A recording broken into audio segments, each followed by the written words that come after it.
teacher for 15 years. Now for 12 years I've been an evangelist, and I travel around and speak on creation, evolution, and dinosaurs. Honored to be here in Coeur d'Alene, Idaho. My first time to preach in your city. How many have been to one of my seminars before, or have seen one of the tapes before? Oh, quite a few, okay. How many have not? And how many do not understand the question so far? Okay, that's what I thought. Well, great, it's an honor to be here. I tell folks right up front before I get started too far, because I don't want anybody sneaking up on me, I believe the Bible is the infallible, inspired, inerrant Word of the living God. I believe it from cover to cover. I even believe the cover on mine. It says Kent Hovind. I believe that. And what I try to do in my seminars, I have three distinct goals. Number one, I want to strengthen your faith in the Word of God. Number two, if you're not saved, I'm going to try to get you saved. I'm after you. I'll tell you right now, I'm after you. Okay. Number three, if you're saved and you're not doing much for the Lord, then I'm going to try to make you uncomfortable. Everybody ought to find something to do for the Lord, okay? The worst of you could serve as bad examples, if nothing else. But you can all find something to do for the Lord. All right, this is not my wife. This is just a picture of her. We live in Pensacola, Florida. I've been there 12 years. We have 3 kids, one of each. My kids are, at this time, 21, 22, 23. A year and 2 weeks apart. We call that family planning where I come from. Got the 2 boys married off now, and as soon as I find someone to take over payments on my daughter, I'm going to be home free. So that's the plan. One of my hobbies for many years, I have been collecting science books. I like science. And you can ask any of my kids or ask my wife, when I get bored, which isn't too often around our place, I just read science books. I like science. Taught it for 15 years. Even though I'm not teaching it anymore, I still like to study. It's so many neat things to learn. And there's an awful lot of good science in these books. But folks, there are some lies in our science books. Now, I'm not against science. I'm not against schools. I'm not against teachers. My brother's in his 34th year teaching public school. My mom retired from teaching public school. There's an awful lot of good, godly teachers in the system. But there's some poison in these books. And we're going to cover some of that tonight. Richard Dawkins, who hates creationists, said, "It is absolutely safe to say that if you meet someone who claims not to believe in evolution, that person is ignorant, stupid, or insane, or wicked." Well, Richard, I'll send you a copy of this tape, because I'm going to show you 100 reasons why evolution is so stupid. We need to define a few terms, okay? According to the dictionary, stupid means lacking normal intelligence, foolish, silly, a stupid idea, dull and boring. I think evolution is stupid. Now, my mommy used to get mad at me when I used that word, so it's a little hard for me, but Bill said, "Brother Hovind, I want you to preach on 100 reasons why evolution is stupid." Okay, Bill, well, you asked for it, so here goes, all right? Let's define some other terms now. The word evolution has at least 6 different meanings, and I've done 58 debates now, and if you're going to get into a debate on evolution with anybody, you better first define what you're talking about. Because this is a very slippery term, okay? First, we have cosmic evolution. That would be the Big Bang. There is no evidence whatsoever for that. We'll get into that in just a moment. Then we'd have to have chemical evolution. See, the Big Bang supposedly made hydrogen. Well, how did we get 92 elements, plus the synthetic ones? I mean, how did the chemicals evolve? They don't talk about that much, but that would have to happen. Thirdly, we'd have to have stellar and planetary evolution. Did you know the stars would have to evolve? There's an awful lot of stars out there, folks, but nobody's ever seen one form. There's enough stars out there that everybody on Earth can personally own 2 trillion of them. We've never seen one star forming. We see them blow up from time to time. It's called a nova or a supernova. We've never seen one form. One professor told me one time, he said, "Well, we calculated in the laboratory that if 20 stars explode near each other, it'll produce enough energy to make a brand new star." I said, "Well, that's brilliant. You got to lose 20 to gain 1. You ought to run for Congress. You could help those guys borrow their way out of debt." Man, first place, that's all theoretical. We've never seen it happen, okay? And I think it is scientifically impossible. See, then we'd have to have organic evolution. That would be the origin of life. How did life get started from non-living material? Now, according to the evolution theory, that would have to happen somewhere along the line, long ago and far away. Life had to come from non-living material.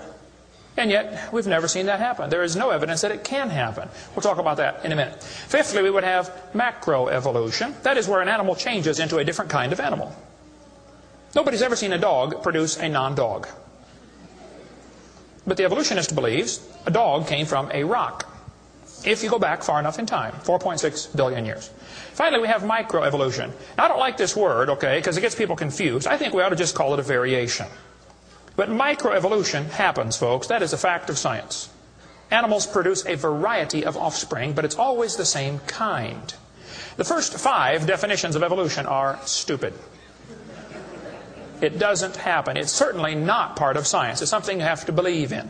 They teach the kids it all started with a Big Bang 20 billion years ago. A Big Bang. I like to ask them some simple questions. What exploded? And where did it come from? And where did the energy come from? Et cetera, et cetera. According to the Big Bang theory, it all started with a little tiny dot and exploded. And spread out over all the universe much faster than the speed of light. Well, the Big Bang theory, as we'll see in a minute, is stupid.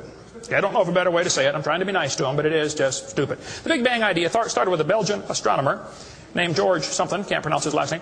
George said that this original matter was no more than a few light years in diameter.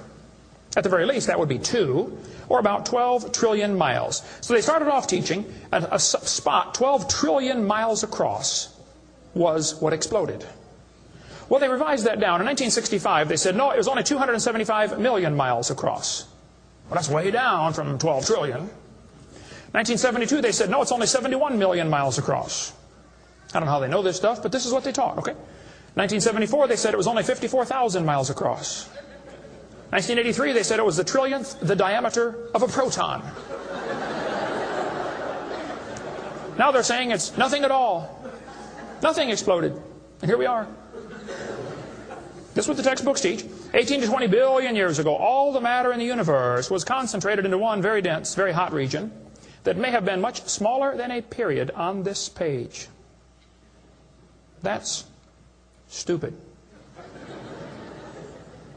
This one says, all of the matter and energy someday will once again be packed into a small area, no bigger than the period at the end of this sentence. Then another Big Bang will occur. It happens every 80 to 100 billion years. So you can forget about global warming. We're going to get squished. Now, this textbook author was brilliant. I could not believe how smart this guy was. He said, boys and girls, nothing really means nothing. You have to be at least that smart to write a book. He said, not only matter and energy would disappear, but also space and time. However, physicists theorize that from this state of nothingness, the universe began in a gigantic explosion.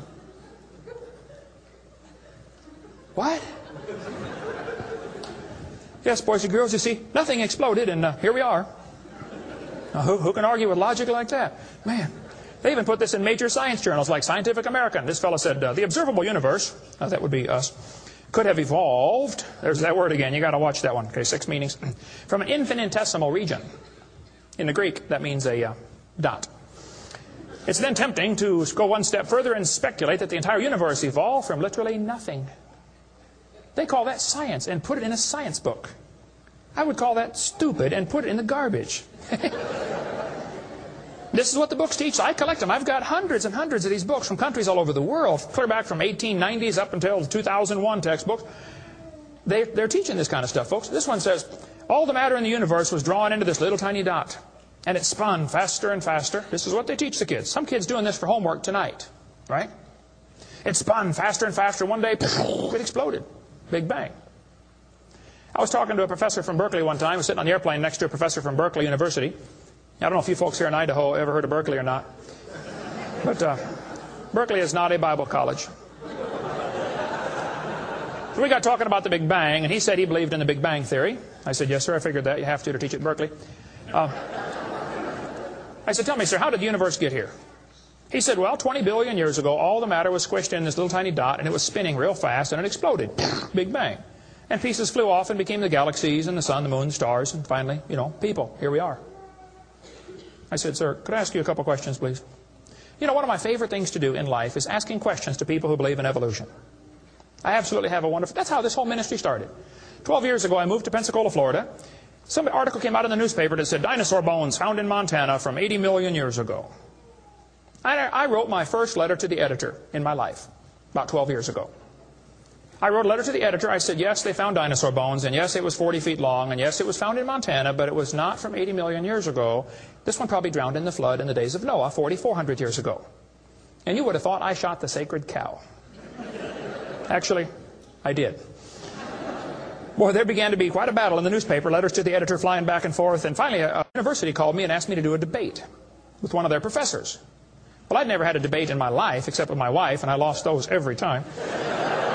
So I was not excited about debating, but I said, well, how do you do it? What do you want? And the guy said, well, you send us 30 questions, and the other guy will send in 30 questions, and we'll discuss those questions for the debate. I said, okay. So I sent him 30 questions. I thought they were perfectly legitimate, fair questions. I said, a woodpecker's tongue goes all the way around the back of his head and comes on top of his left eyebrow, left nostril here. Would you please show me any fossils that have been found, intermediate species between a normal bird and a woodpecker, with his tongue going all the way around his head? What evidence do you have of how this evolved? That question never came up. I don't know what happened to it. But I said, termites chew on wood and they swallow it, but termites can't digest it. It goes into their stomach, and there's little tiny critters in their intestines that actually digest the cellulose. Now, those little critters can't live without the termite, and those termites can't live without those critters. Which one evolved first? I thought it was a fair question, but it never came up. I don't know what happened. I think they lost my list. But anyway, one of my favorite things to do is asking questions to people who believe in evolution. So I asked this professor if I could ask him some questions about the Big Bang. He said, sure, what would you like to know? I said, well, sir, you told me 20 billion years ago all the matter in the universe was squished in this little tiny dot. And it was spinning faster and faster and exploded.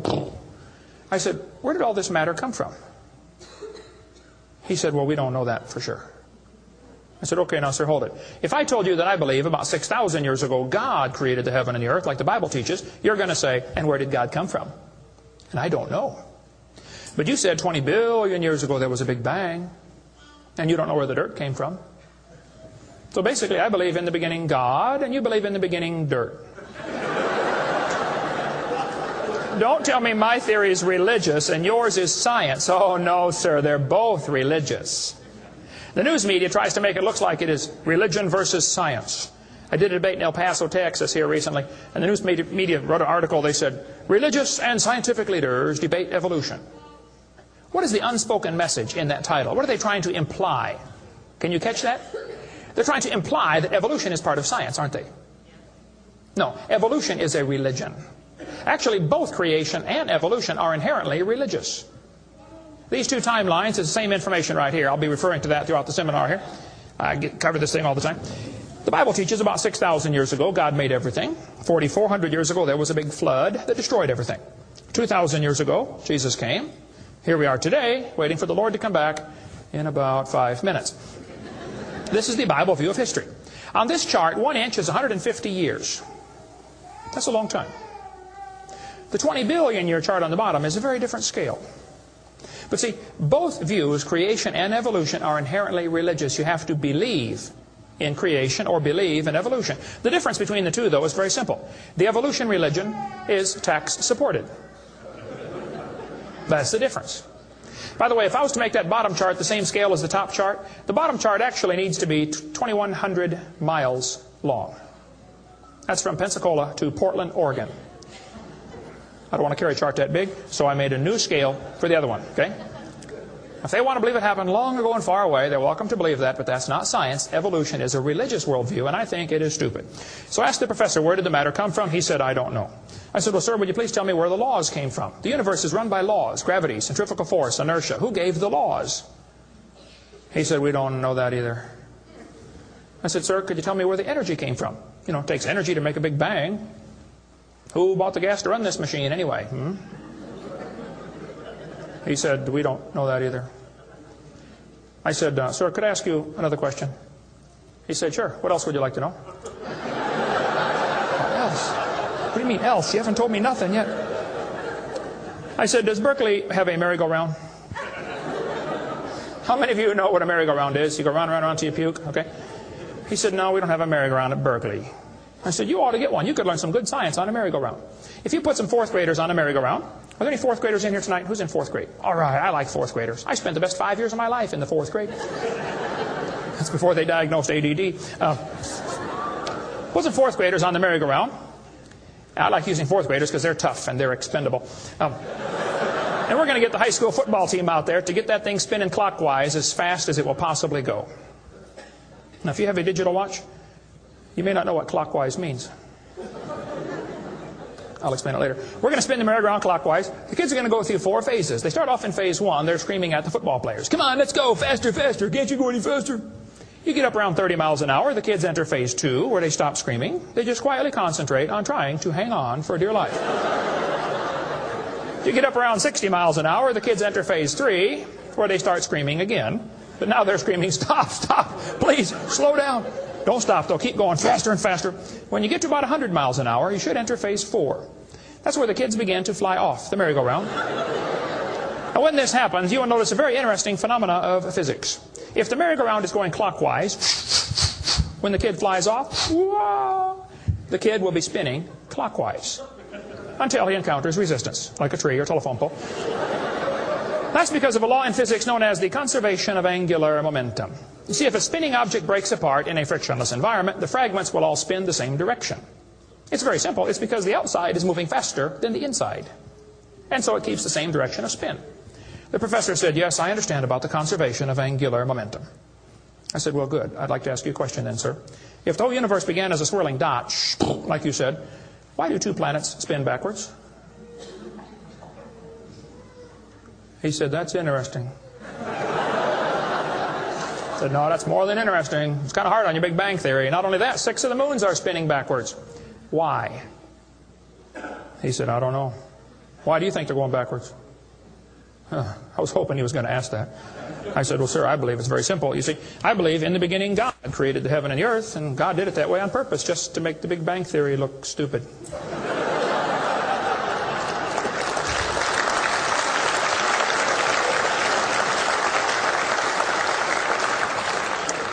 I do believe in the Big Bang, folks. I really do. The Bible teaches the Big Bang. 2 Peter 3:10. It says, the heavens shall pass away with a great noise. In the original Greek, that's a Big Bang. So there's going to be a Big Bang. It just didn't happen yet. That's all. So kids, if you go to school and some professor says, do you believe in the Big Bang? You should say, yes, I do. And you better get saved and get ready for it. The Big Bang is coming soon to a city near you. By the way, if the Big Bang Theory were true, the matter would be evenly distributed. But it's not. It's lumpy. They're called galaxies. And in zillions of miles and nothing called voids. And to try to salvage the dumb Big Bang Theory, they've got all these wild theories of why isn't the matter evenly distributed? They'll say, well, maybe there's black holes, or maybe there's antimatter. They got all this stuff. It's all trying to rescue this crazy Big Bang Theory. And it's a dud, folks. It didn't happen. There are zillions of stars out there. I mean, lots and lots of stars. And we haven't even seen them all.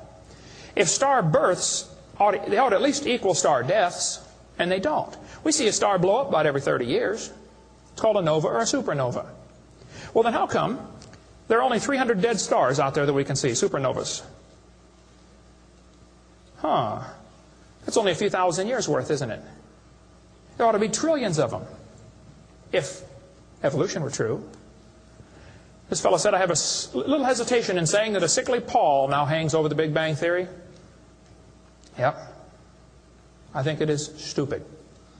Now, if you want to believe it, that's fine. I don't care what anybody believes. That doesn't bother me. But see, the problem is, they want to use my tax dollars to teach that to your kids in our schools. And that's where the problem comes in. Okay? If you want to believe in the Big Bang, just enjoy yourself. But keep your religion at home. Okay? Because it is a religion. Then they tell the kids, the earth formed from a hot molten mass 4.6 billion years ago. This is part of the theory, and it's in all the textbooks. 4.6 billion years ago, earth cooled down, formed a rocky crust. I think that is stupid, and I'll show you why. Was the earth ever really a hot molten mass? 4.6 billion years ago, and it cooled down. This textbook says, as earth formed, the surface was like the moon. There were hot pools of bubbling lava. I don't think so. My Bible says, the Spirit of God moved upon the face of the waters. So the earth was not created a hot molten mass. It was created under water, which means it has to be less than 212 degrees Fahrenheit or 100 degrees centigrade, or it wouldn't be water, it would be steam. So the earth was never a hot molten mass, according to Scripture. Then when you look in the granite rocks, you find little tiny halos made of polonium. Now these polonium halos are absolutely amazing.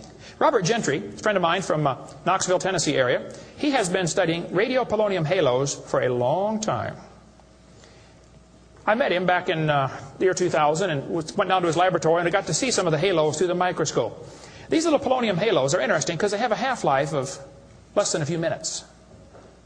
If the rock was hot, when the polonium, radioactive polonium, decayed and sent out the little particles and made the halo, it would melt away. Like at 4th of July, they shoot fireworks up. Makes a circle. Does the circle stay there? No, it all falls down, right? There are probably none up there now from the last 4th of July, are there? You'd have to freeze the whole atmosphere to keep that sphere in place.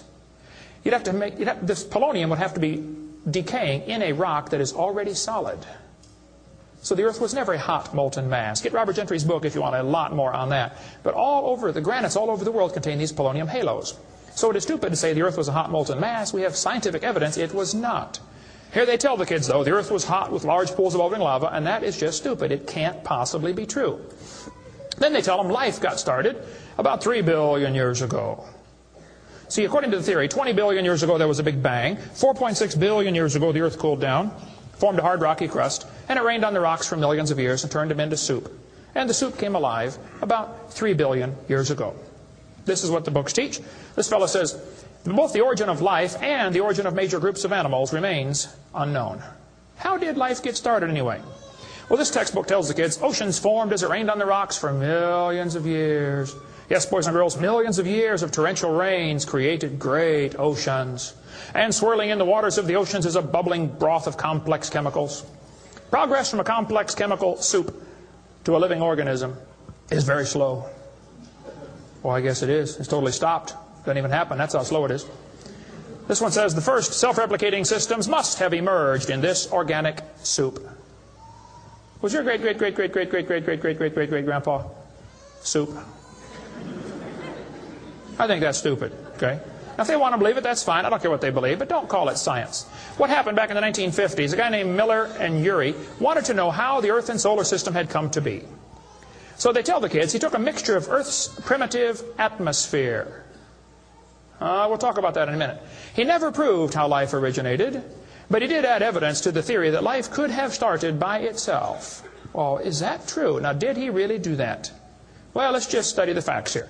This textbook tells the kids many important events occurred during the Archean era, the most important of which was the evolution of life. Progress from complex molecules to even the simplest living organism was a very long process. Long ago and far away. Fairy tale kids coming up.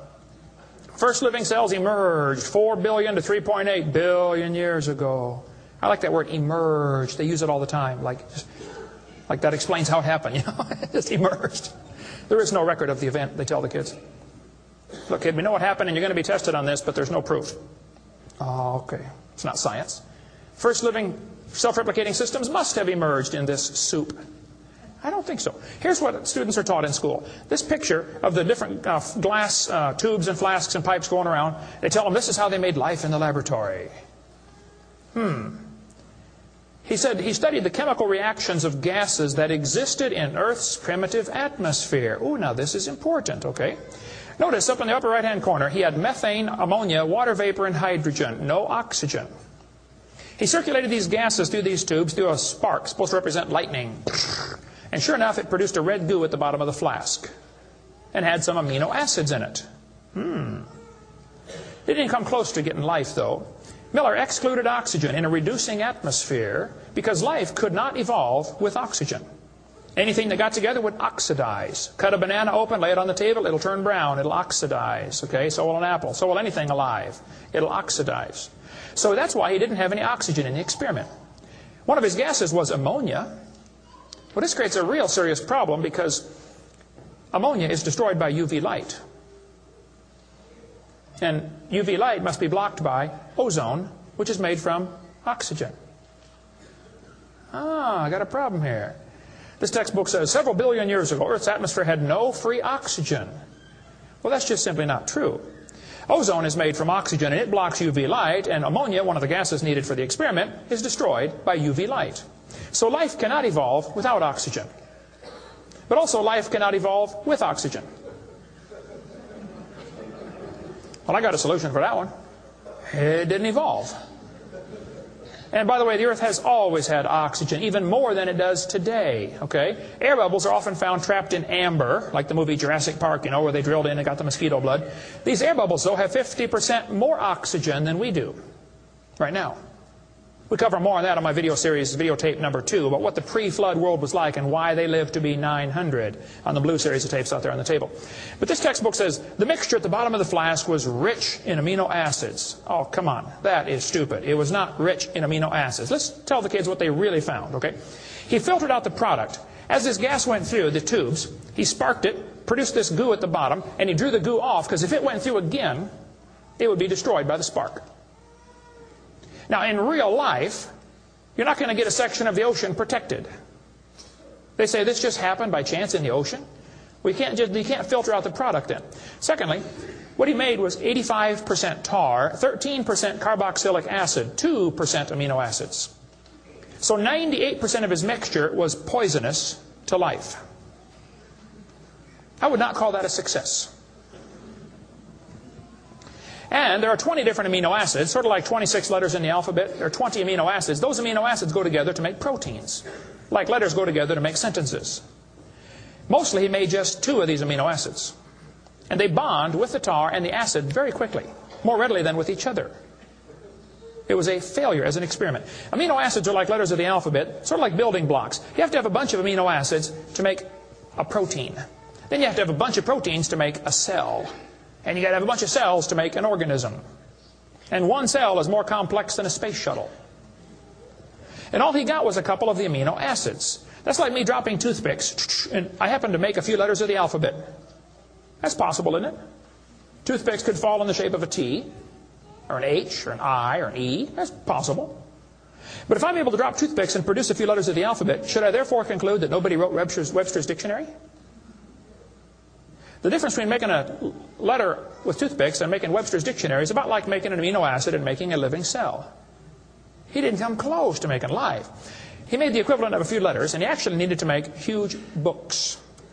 And half of his letters were backwards, left-handed. This creates a real problem, since the simplest proteins, the smallest proteins, have 70 to 100 amino acids, all of them left-handed. This really compounds his problem. RNA and DNA are all right-handed molecules, and they are unbelievably complex. And hundreds of these amino acids must combine to make a protein, and this has to be in a precise order. And they unbond in water much faster than they bond, and last time I checked, the oceans are completely full of water. So Brownian motion is going to drive them away from each other, not together. It just isn't going to work. He did not make life in the laboratory. But they tell the kids, he showed how life could have started by itself. Oh, that is just a stupid, okay? That's a lie. He did not show anything of the kind. And every experiment since then has made the problem worse. They're finding more and more things that just couldn't happen. Don't call that science. But they tell the kids, 3 billion years ago, life appeared on Earth. I asked me to speak at this college in Boston one time. This preacher called all the colleges and universities around Boston and said, would you like to have Kent Hovind come speak at your college? Finally, one professor said, yes, he can come speak at our school if our professors can ask him any questions they want, because we want to show our students how dumb these creationists really are. So the preacher called me and said, Brother Hovind, would you like to speak at this college and let them make fun of you for a couple hours? I said, I would be honored. So I showed up. There were 6 professors and all their students. I felt like Daniel in the lion's den. I got my charts out and I said, now folks, I believe the Bible. Nobody cheered. I said, I believe about 6,000 years ago God made everything. The world's not millions of years old. 4.6 billion years ago, there was a big flood. I'm sorry, 4,400 years ago, there was a big flood. Not 4.6. And 2,000 years ago, Jesus came, and I gave them the basic Bible story, okay? Then I told them what they believe. Because most of them don't know what they believe. You have to tell them. You guys believe 20 billion years ago there was a big bang where nothing exploded and produced everything. 4.6 billion years ago the earth cooled down, made a hard rocky crust. It rained on the rocks for millions of years, turned them into soup, and the soup came alive 3 billion years ago. And this early life form found somebody to marry. Boy, now that's a good trick. And something to eat, of course, and slowly evolved into everything we see today. One professor was getting kind of upset about this time. I seem to do that to them. He said, Mr. Hovind, there are hundreds of varieties of dogs in the world. I said, yes, sir, you're right about that. He said, do you mean to tell me that you believe all these dogs came from 2 dogs off of Noah's Ark? You expect me to believe that? Ha, ha, ha. I said, sir, would you look at what you're teaching your students? You're teaching your students that all the dogs in the world came from a rock.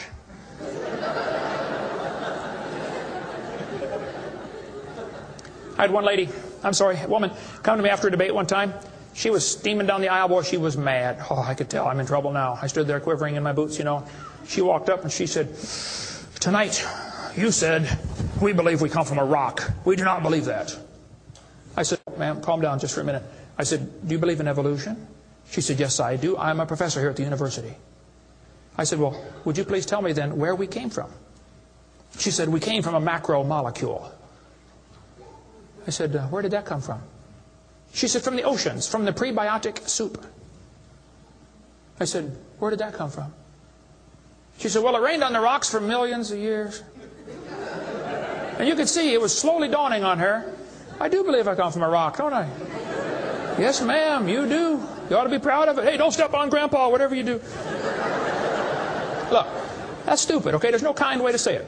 There's a great book dealing with some of the flaws in the Miller experiment. If you want more on that for your kids to study out there on the table, get the book Icons of Evolution. Then they tell the kids that these plants and animals, not only did life evolve from non-living material, then this life had to learn to reproduce itself. Why would any organism want to reproduce more of its own kind when that's only going to increase competition for the food supply? Why didn't they instead evolve the ability to live forever and be happy? Huh? You ever think about that? I was in a debate one time, and we had a question and answer time at the end. The student stood up and he said to the evolutionist, he said, "Sir, how did male and female evolve?" The professor got up and he said, "Well, that is a giant mother may I step in the evolution story." A mother may I step? This is science. Wow. Well. So according to them, you know, for the next few billion years or hundreds of millions of years, you know, life learned to produce something other than its own kind. Of course, today everything only produces its own kind, but they say long ago and far away, they were able to do something different. Textbooks will say we started like a bacteria and slowly evolved to a human. I think that's stupid.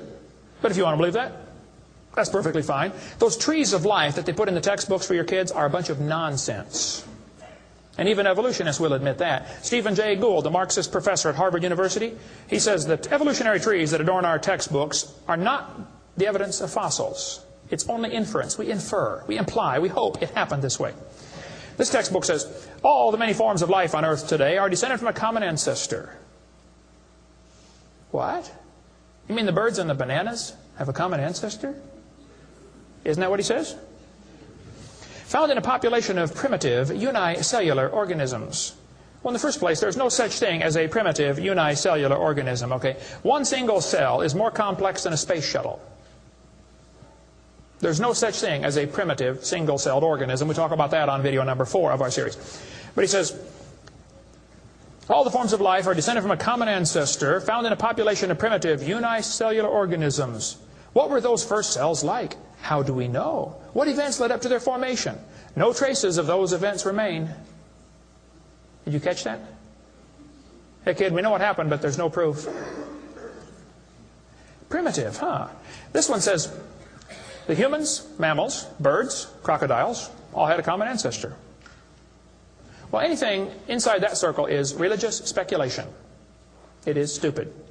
Reptiles produce reptiles, dogs produce dogs, people produce people, and there's never been an exception to that. Darwin said, though, if my theory be true, here's his book right here. You can look on page 211. He said, if my theory be true, numberless intermediate varieties must assuredly have existed. Boy, you're right about that, Charlie. I mean, to change from a rock to a dog would take a few changes.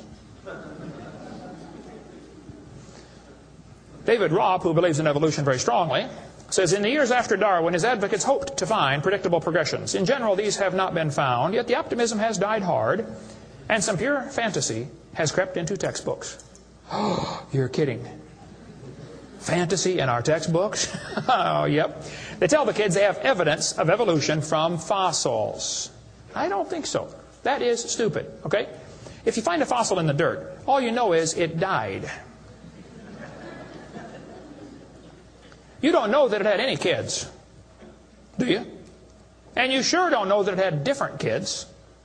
I mean, think about it. You're in a court of law. You bring in a bone to the judge. Judge, I found this bone in the dirt. This is the ancestor of all the humans today.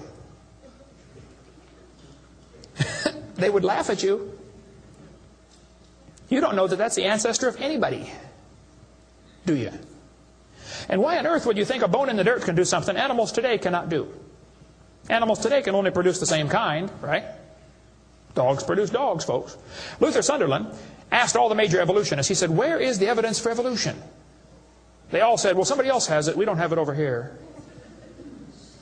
So he wrote a letter to Colin Patterson. He's the director of the British Museum of Natural History. They've got the largest fossil collection in the world. He said, Mr. Patterson, I read your book on evolution. I noticed you didn't show us the missing links. Why didn't you show us the missing links? Patterson wrote back and said, I fully agree with your comments on the lack of evolutionary transitions in my book. If I knew of any, fossil or living, I would certainly have included them. I will lay it on the line, there is not one such fossil. There are no missing links, folks. No chain is missing. Even Stephen Gould admitted the absence of fossil evidence for intermediary stages is a persistent and nagging problem for evolution. We got the theory, we know it's true, now we just need the evidence. That's the way they think about it. Richard Goldschmidt said, maybe the first bird hatched from a reptile egg. Well, Richard, I'm sorry. I don't mean to be disrespectful, but that's stupid. See, what's happened, these guys have looked for missing links in the fossil record. They can't find any, and so they say, well, maybe evolution happened so fast it wasn't preserved. Maybe a reptile laid an egg and a bird hatched out. Well, who did that bird marry? There's only about a zillion differences between a reptile and a bird. We'll get into that later sometime if we get time. But if they want to believe that, that's perfectly fine. Here's what happened. Charlie Darwin graduated from Bible college to be a preacher in the Anglican Church in 1830. He couldn't get a job, so his dad pulled a few strings and got him a job on board HMS Beagle. He's going to sail around the world and collect bugs. And while he's sailing around, he stopped off at these islands right there called the Galapagos Islands. There on those islands, Charlie noticed there were 14 different varieties of finches. Charlie studied the birds very carefully and said, you know what, I think all these birds had a common ancestor. I bet you're right, Charlie. It was a bird. And then Charlie said in his book on page 170, he said, it is a truly wonderful fact that all animals and all plants throughout all time and space should be related to each other. Now, hold on a minute. You see 14 kinds of birds, and you conclude that birds and bananas are related. That's stupid. You should conclude that those 14 kinds of birds had a common ancestor, but that's as far as it ever goes, folks, okay? I don't know of a kind way to say it, Charlie, but that's stupid. Okay, we don't ever see a bird produce a non-bird. See, dogs produce dogs, and you might get quite a variety of dogs. Roses produce roses. That is called microevolution. Now, that is a fact, folks. It happens. It is observable. It is scientific. I don't think we ought to use that word, microevolution. We should just call it a variation. But they use it, so, just so I qualify that, it's a lousy term. It gives what's called a free rider effect to the rest of the 5 religious ideas of evolution. You might get a big dog or a little dog, but you're always going to get a dog when you crossbreed your dogs. And I would go so far as to say probably the dog, the wolf, and the coyote had a common ancestor. This Irish textbook shows different dogs, and it calls it divergent evolution. Oh, come on. Giving it a fancy name doesn't change a thing. It is still a dog. And a 3-year-old can tell you. Anybody in here 5 years old? Who's 5 years old? 5 years old. What's your name? Misty. Here we have a dog, a wolf, a coyote, and a banana. Which one is not like the others? Dog, wolf, coyote, and banana. Banana. All right, let's give Misty a hand. Very good. The other ones. Some of these college professors can't tell. Look, there's a variety of dogs, folks, and they probably had a common ancestor. It was a dog. Okay? It's just a dog. See, variations happen within the dog kind. You get a big dog or a little dog, but there are limits to these variations. Haven't the farmers been trying to breed for bigger pigs for a long time? They try to get the biggest pig they can, don't they? Do you think they'll ever get a pig as big as Texas? I bet there's a limit in there somewhere, isn't there? Roaches become resistant to pesticides after a while. Do you think they'll ever become resistant to a sledgehammer? I bet there's a limit. Yeah, okay. They still produce the same kind of plant or animal. That's not evolution. That's just a variation of the same kind, okay? And the information for that variety was already present in the gene pool. No new information is ever added. the dogs or the pigs don't learn to fly or become pink. Okay, there's no new information added, just scrambled information. And the gene pool of the new variety is now more limited than before. Somebody spent years crossbreeding dogs to develop a Chihuahua. All that work to make a dog that is 100% useless.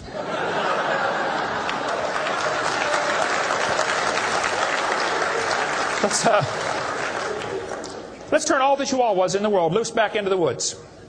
How long would they last? They'd run up to the wolf. Yep, yep, yep, yep, yep. Crunch. Go ahead, make my day. A useless dog. Genetic information was lost when you got your variation. It wasn't added. You might have selected a certain slice of the gene pool with small dog, quick characteristics, but you didn't add anything. You selected something from the population. I come from Illinois, corn country. There are so many kinds of corn up there, they have to number them. You'll be driving down the highway. You'll see BX65. Don't mix it up with XL29. Something will blow up. But I'll tell you what, folks, you can crossbreed your corn from now till the cows come home, and you always get corn. You'll never get a hamster or a tomato or a whale to grow on that corn stalk, okay? It won't happen. There's a variety of cows, and they probably had a common ancestor. It was a cow. Variety of horses, no question. Probably the zebra and the horse had a common ancestor. But the kids are going to be taught in school tomorrow in your town that the horse used to have 4 toes. Well, there's some things they don't tell the kids about this Eohippus to Equus series, which has been proven wrong 50 years ago, but still is in your textbooks right here in this town. They don't tell them the original so-called horse is the size of a fox. It was a meat eater and had 18 pairs of ribs. The next one had 15 pairs of ribs. A couple of trips through the buzzsaw did that. And then it miraculously grew back 19 pairs of ribs as it evolved, and then back to 18. They also don't tell them the whole thing's been proven wrong a long time ago. Like this guy says in the biology textbook, other examples like the gradual evolution of the horse have not held up under close examination. That's a polite way of saying it's proven wrong. Okay? This G.G. Simpson back in 1950 said the example of the horse family has been unintentionally falsified. They knew 50 years ago this was false. Why did they keep that in your textbooks? This whole thing was made up by Othniel C. Marsh in 1874. He picked animals from all over the world and put them in order the way he thought it might have happened. They were never found in that order. Modern horses are found in the same layers as the so-called ancient Equus or Eohippus horse. They're found in the same layer. So it can't be the ancestor, that's for sure. The ancient horse is nothing but a Hyracotherium, which is still alive today. By the way, the ribs, the toes, the teeth are very different in these animals. In South America, the fossils go exactly backwards. Instead of 3-toed to 1-toed, it goes 1-toed to 3-toed in the fossil order.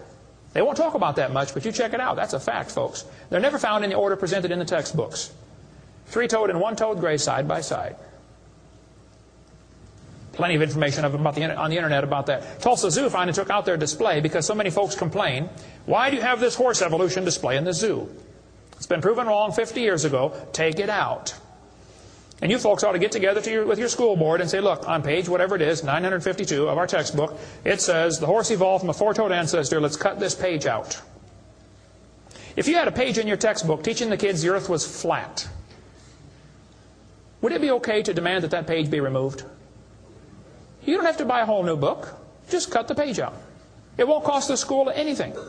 How many of you would volunteer to help cut the pages out and bring your own scissors?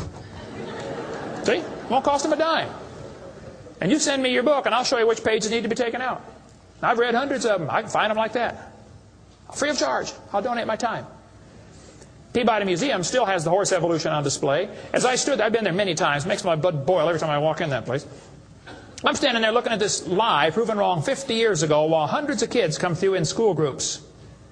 The kids are never told, well, this has been proven wrong, boys and girls.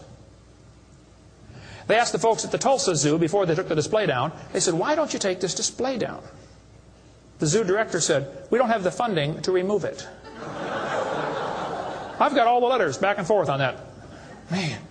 Folks, there's quite a variety of horses today. Okay, there's big horses and little horses. I was in Baton Rouge, Louisiana a few months ago. Got to see where they raised the 30-inch tall horses. I mean, my dog's bigger than that. What do you do with a 30-inch horse? Look at it, I guess is about it. And they sell them for $10,000. Sucker born every minute, I guess. But one lady wrote me a letter and said, Mr. Hovind, We crossbreed zebras, ponies, horses, and mules. Not mules, the jackass. And we raise zonkies, zorses, zeonies. They cross every which way. Well, that's probably because they're the original same kind. No problem there. You want to see all the fatal flaws in the horse evolution story, get the book out there, Icons of Evolution. So then they're going to tell the kids, well, we have evidence for this theory. We think that one animal changed to another, and we can show evidence because many animals have similar forelimb structure. This is called the argument from homology. Well, what do they tell the kids? They'll say, boys and girls, you have two bones in your wrist, radius and ulna. And boys and girls, look at the whale's flipper carefully.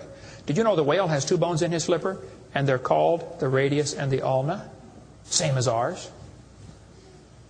Wow. Who named them, teacher? The whale? Think about it.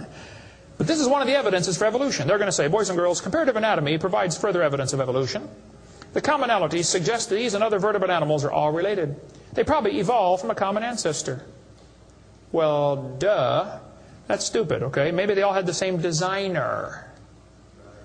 Doesn't prove a common ancestor. By the way, the bones develop from different genes in these different organisms. They are not homologous organisms like they want you to believe. Similar design might prove the same engineer made the design. A lot of bridges in the world are kind of similar to each other. You can go compare, different suspension bridges around the world, Golden Gate Bridge and other bridges, and there's a lot of similarities. That doesn't prove one is the father of the other, or that a tornado put them up. No, it's a design that works good, okay? I discovered that the Pontiac lug nuts from a Pontiac will fit on a Chevy. They will. That proves they both evolved from a Honda 14 million years ago. No, the same engineers are designing these cars. Then they tell the kids about the geologic column. How many have ever heard that the different layers of the earth are different ages? They show the kids Grand Canyon. Yes, boys and girls, this one says, over millions of years, the Colorado River has carved the Grand Canyon from solid rock. I'm sorry, but that is stupid, okay? I'll explain why. Kids, you need to learn this. This is a very simple thing to learn, and you'll go through life much further than many of these professors go. Make yourself 3 columns. Facts are in the middle. It's a fact Grand Canyon exists. The evolutionist has an interpretation of that fact, and the creationist has an interpretation of the fact. Now, it's not part of the fact, it's an interpretation of the fact. The evolutionist says the canyon formed slowly by a little bit of water and lots of time. The creationist says, oh no, we think it formed quickly by lots of water and a little bit of time. It's a fact the earth has sedimentary layers. That's not a question. How did they get there? Well, the evolutionist says these layers formed slowly over millions of years. The creationist says, oh no, these layers are all from the flood in the days of Noah. Now, it seems like the professors are always trying to erase the line between their interpretation and the fact and make their interpretation part of the fact column, and it's not. And I think I can demonstrate Grand Canyon was not formed by the Colorado River.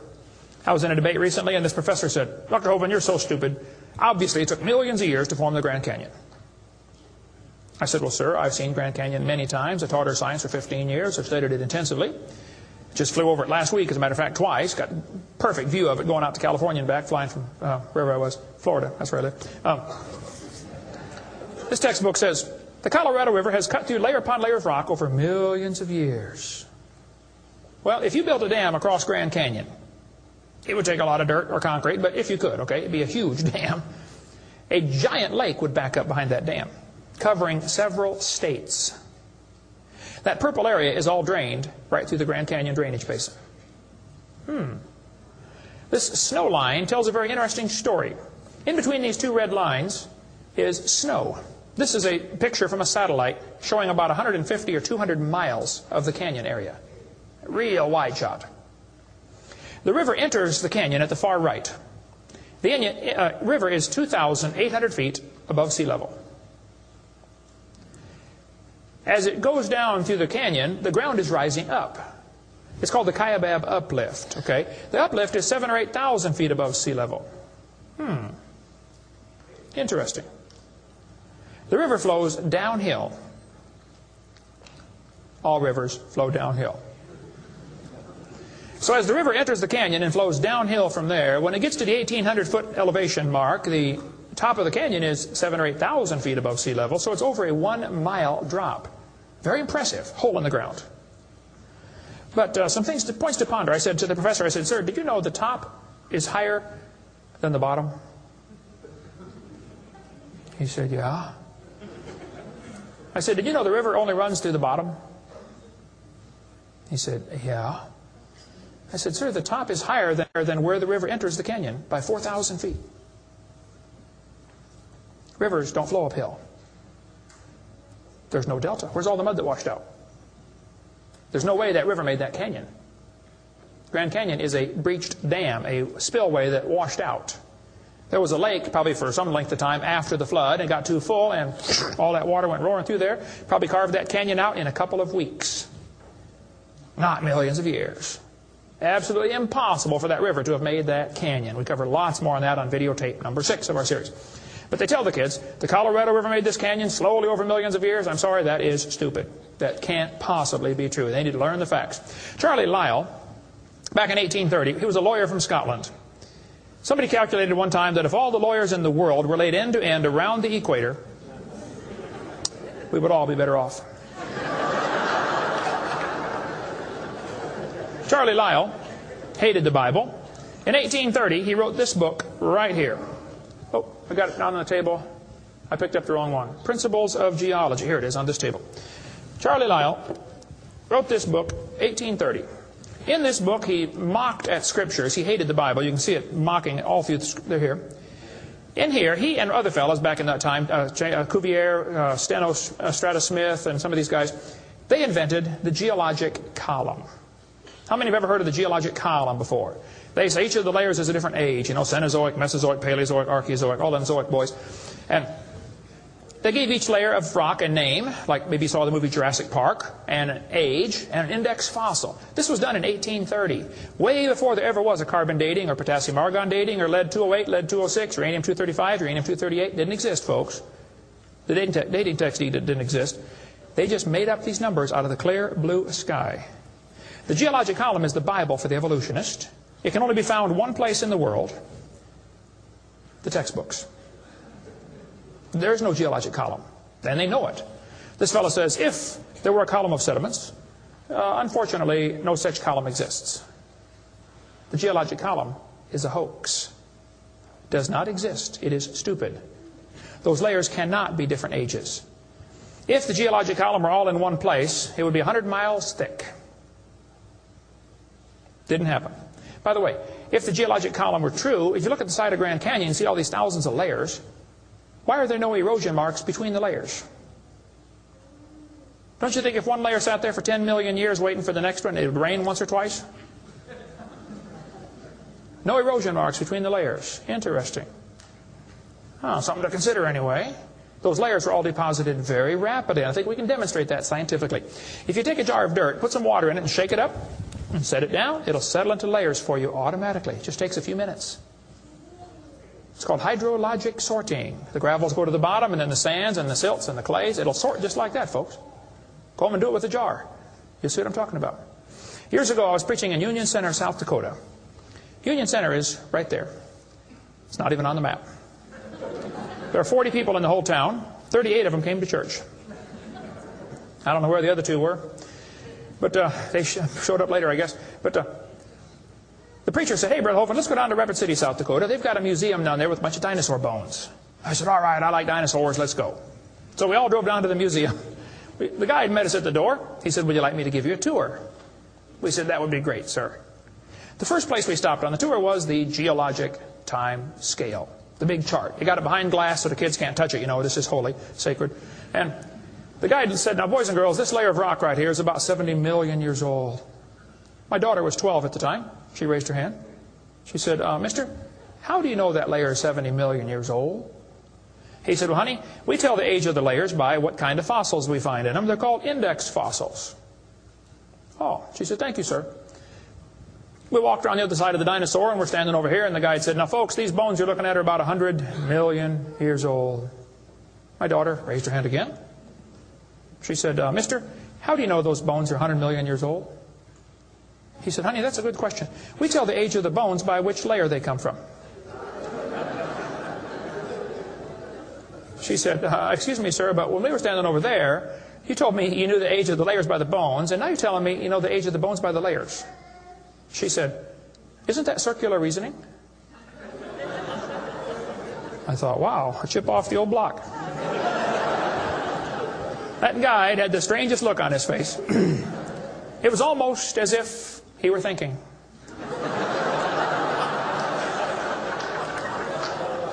He looked at my daughter.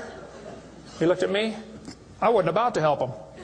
I thought, wow, this is going to be good. I got to hear this. He looked back at my daughter. He said, you know, you're right. That is circular reasoning. I never thought of that before. Folks, geologic column is a joke. It doesn't exist. It's all based on circular reasoning. We can demonstrate that clearly. Get our video number 4 if you want more information on how it's all based on circular reasoning. I'll just give you a couple of quotes here. This guy says, the rocks do date the fossils, but the fossils date the rocks more accurately.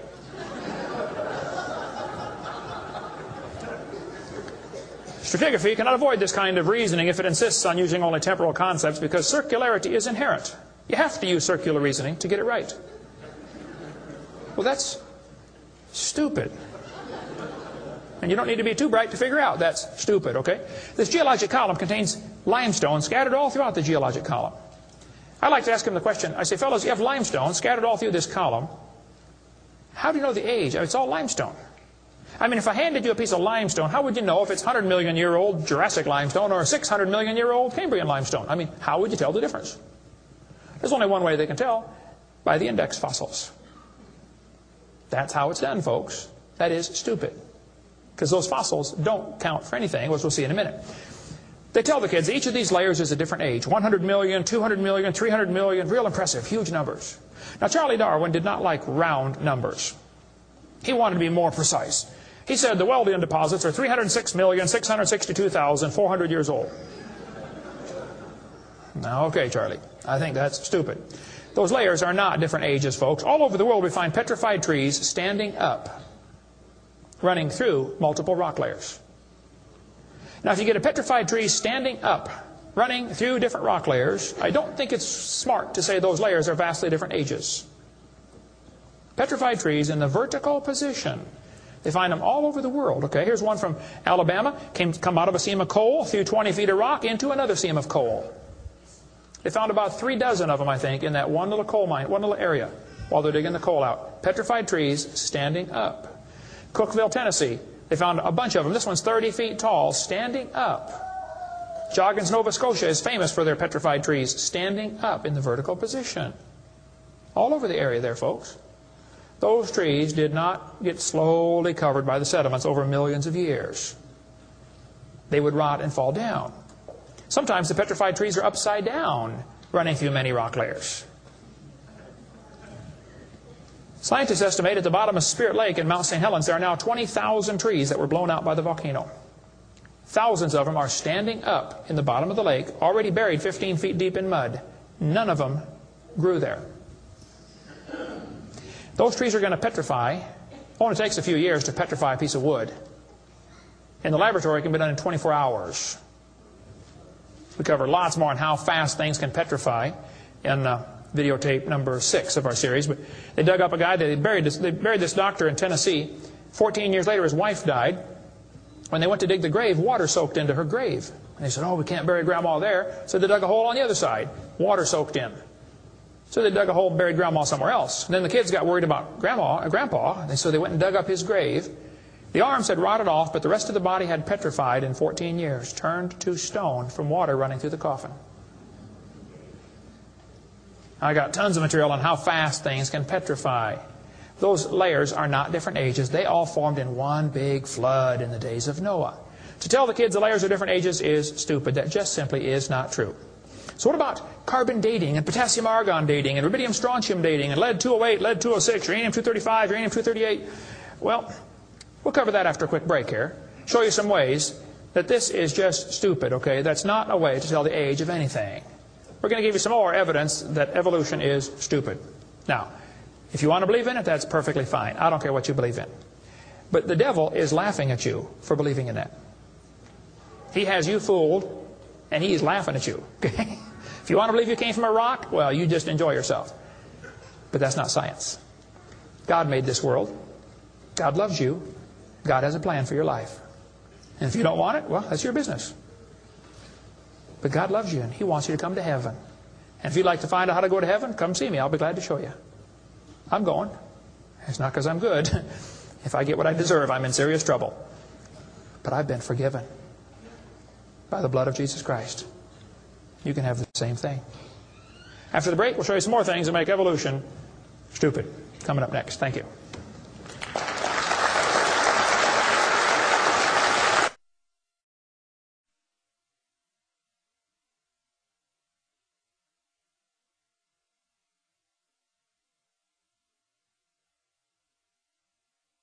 In the early 1950s, actually the late 1940s, they invented carbon dating. We're going to explain a little bit about radiometric dating and how it's supposed to work, and then show you that it does not work, okay?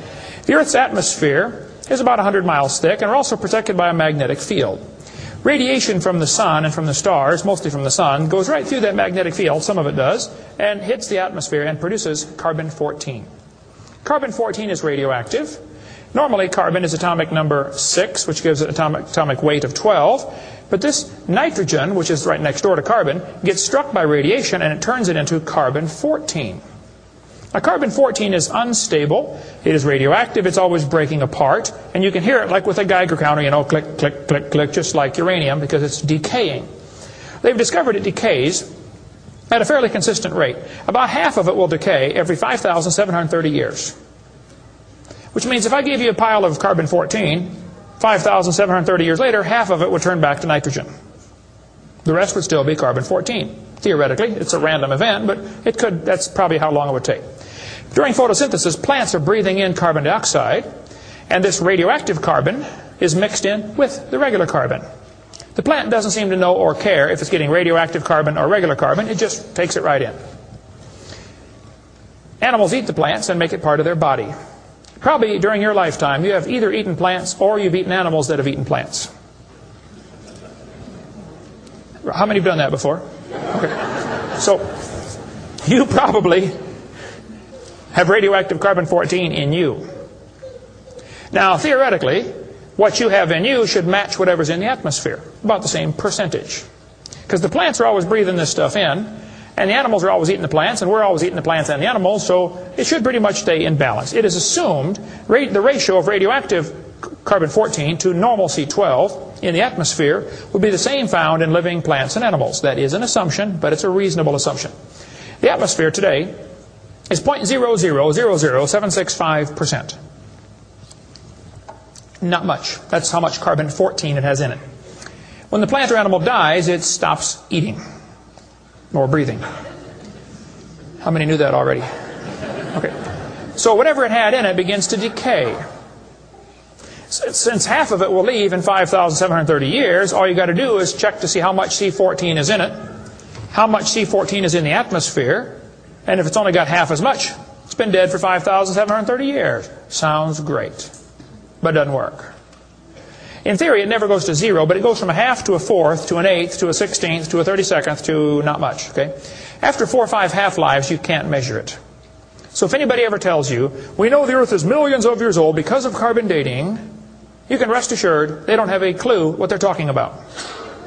Because if it worked, it would only work for 30 or 40 or 50,000 years maximum. They compare the amount of C14 in the object being dated with the amount currently in the atmosphere, and estimate how long the object has been dead. It sounds good, but there are some assumptions that mess everything up. Okay? Assumption number 1, has the amount of C14 in the atmosphere always been the same? Has it reached equilibrium? This is an interesting problem. If I told you to fill a barrel with water, but I drilled holes on the other side of the barrel, while you're filling it, it's leaking out. At some point, it's going to be leaking at the same speed you're filling, and that point is called equilibrium. You will never fill the barrel past that point, unless you plug the holes or fill faster. See, it's filling and leaking at the same time, sort of like your checkbook. You know, you put it in and it leaks out, okay? Hopefully you want to at least be at equilibrium, okay? If less than that, you're going to be in trouble eventually. See, if your outgo exceeds your income, your upkeep will be your downfall every time. Well, they say if you took a brand new planet Earth and stuck it out in the solar system, the sun would start producing carbon-14. It would start decaying also right away. And it will take about 30,000 years to reach this equilibrium point. Well, Willard Libby and others who invented carbon-14, University of Chicago in 1947 to 53, he got a Nobel Prize for it in there somewhere. He said, well, it would take 30,000 years to reach equilibrium. He said, well, we know the Earth is millions of years old. Mistake number one. So we can ignore the equilibrium problem. Mistake number two. The Earth's atmosphere has still not reached equilibrium. There's more C14 now than there was 10 years ago, which proves the Earth is less than 30,000 years old, which I could have told them just from reading my Bible. See, if an animal is still alive, be it plant or animal, okay, it should have about 16 clicks per minute on your Geiger counter per gram. If it's 0 years old. Actually, 0 years dead. If it's getting only 8 clicks per minute, then it's 5,730 years old. If it's giving you 4 clicks per minute, it's gone through 2 half-lives. It's 11,000 years old. If it's 2 clicks per minute, it's 17,000 years old. This is how they date it. So if you're getting 2.5 clicks per minute, you just find the point on your graph and draw the line over and determine the age. Sounds real simple, but it doesn't work. If we had walked into a room and found a candle burning on the table, and I asked you the question, when was it lit? You say, I don't know, Mr. Hovind, it's burning when I got here. Okay, well then let's do some empirical science. Empirical science is things we can test and measure and observe and test. Not theoretical, I mean empirical. We can measure it and weigh it. Let's measure the height of the candle. Suppose the candle is 7 inches tall. Who can tell me when it was lit? Okay, nobody. Let's do some more empirical science. Let's measure the rate of burn. Suppose we determine it's burning an inch an hour. When was it lit?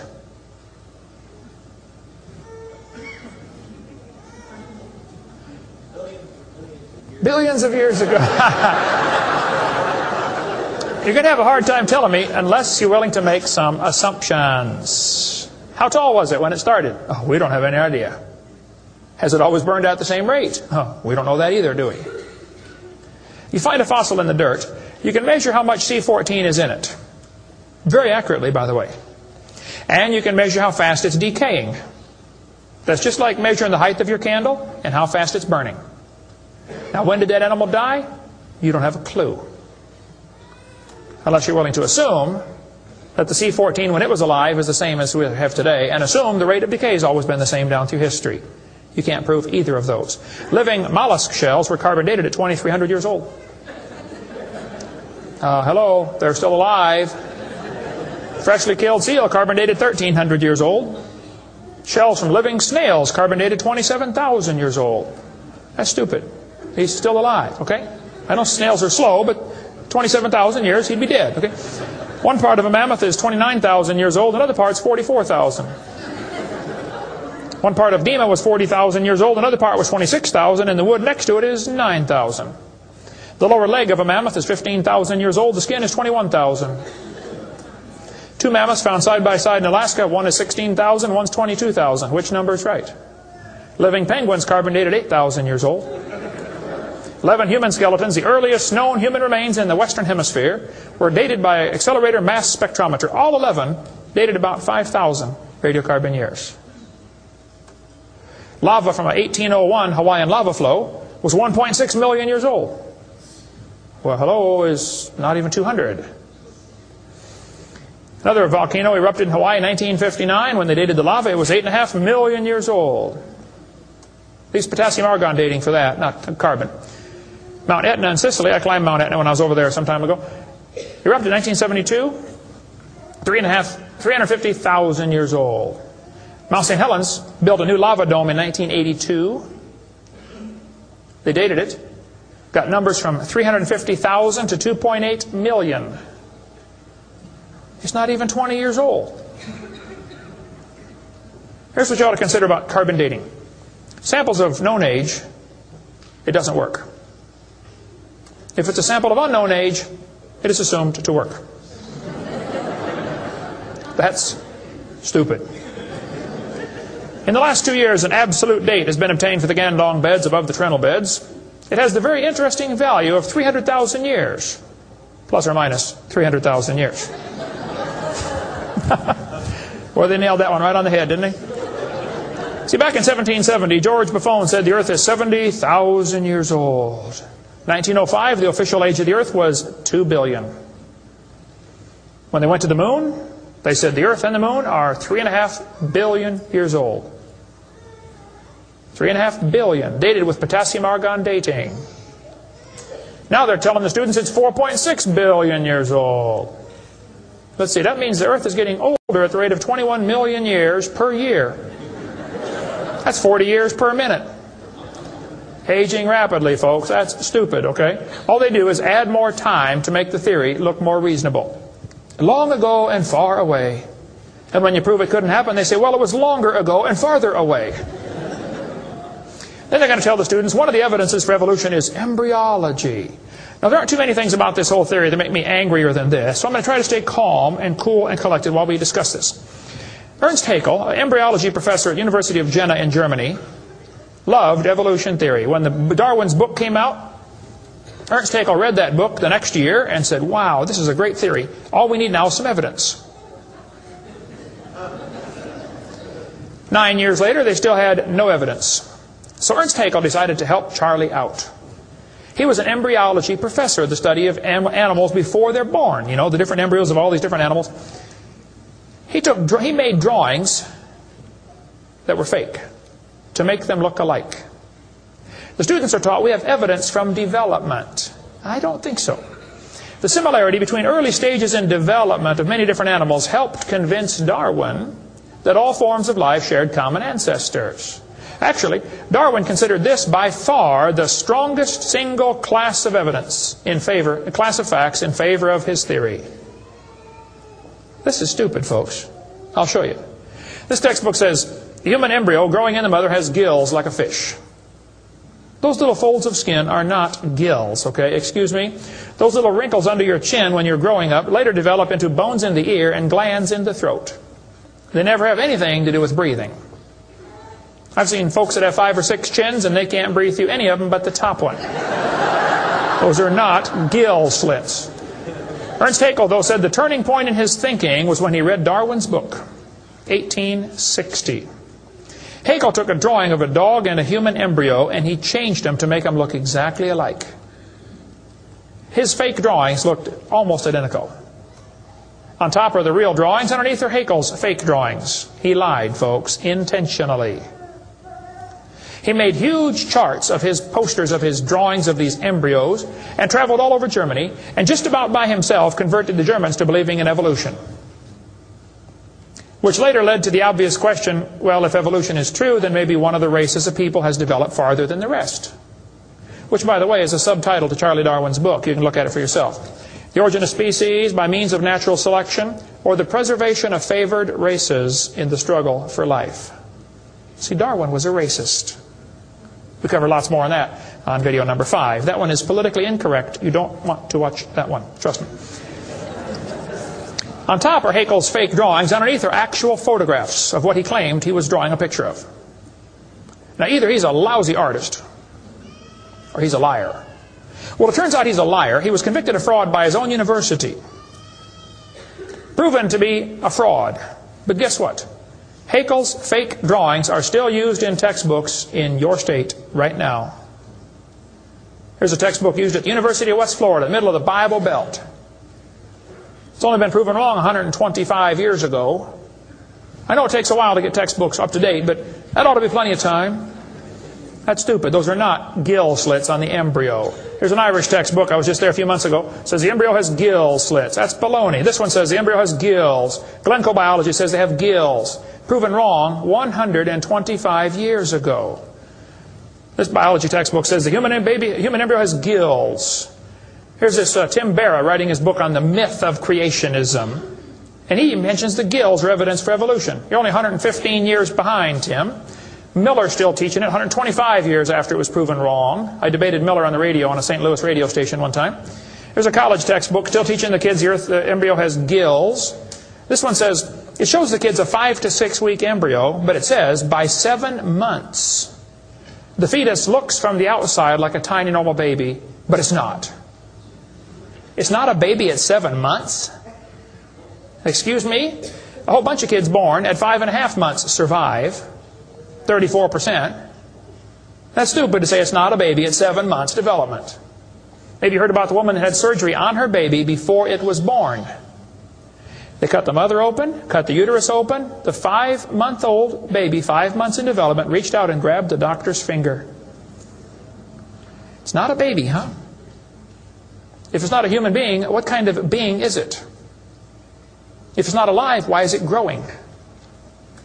Why do they keep that in the textbooks? Well, that's the only way to justify abortion. They want you to think it's not a human yet. Just a fish with gills. No, it's a human the instant it's conceived. And abortion is murder. Plain and simple. We cover lots more on that on my videotape number 4. You don't want to watch that one either. Then they're going to tell the kids, we've got evidence for evolution because dinosaurs turned to birds. This is stupid. This guy says, dinosaurs are alive as birds. Well, kids, in case you don't know, there are a few differences between a dinosaur and a bird. You don't just put a few feathers on them and say, come on, man, give it a try.